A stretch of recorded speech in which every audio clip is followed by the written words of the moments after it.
Hello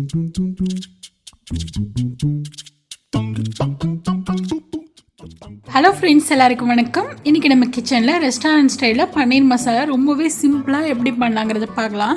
இதுக்கு 1 table spoon எண்ணெய் விட்டுக்கோங்க. கூடவே 1/2 டீஸ்பூன் அளவுக்கு ஜீரகம் விட்டு பொரிய விட்டுக்கலாம்.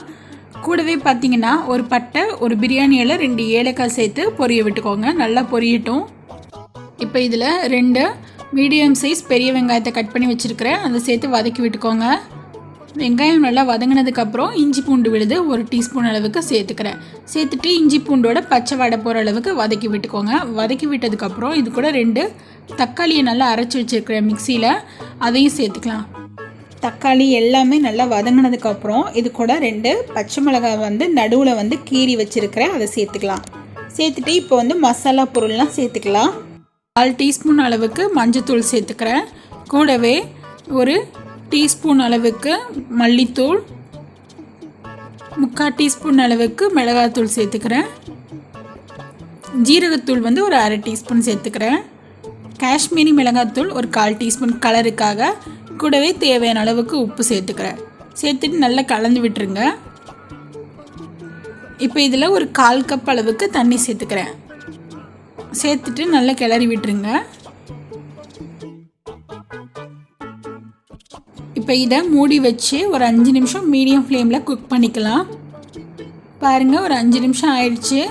நல்லா எண்ணெயெல்லாம் பிரிஞ்சு நல்லா வெந்துடுச்சு. இப்போது இந்த மசாலா நல்லா ரெடி ஆயிடுச்சு. இப்போ இதில் கரம் மசாலா ஒரு 1/2 டீஸ்பூன் அளவுக்கு சேர்த்துக்கலாம். சேர்த்துட்டு நல்லா கலந்து விட்டுருங்க. இப்போ பாருங்கள், கிரேவி நல்லா ரெடி ஆயிடுச்சு. இந்த நேரத்தில் 200 கிராம் அளவுக்கு பன்னீர் சேர்த்துக்கிறேன்.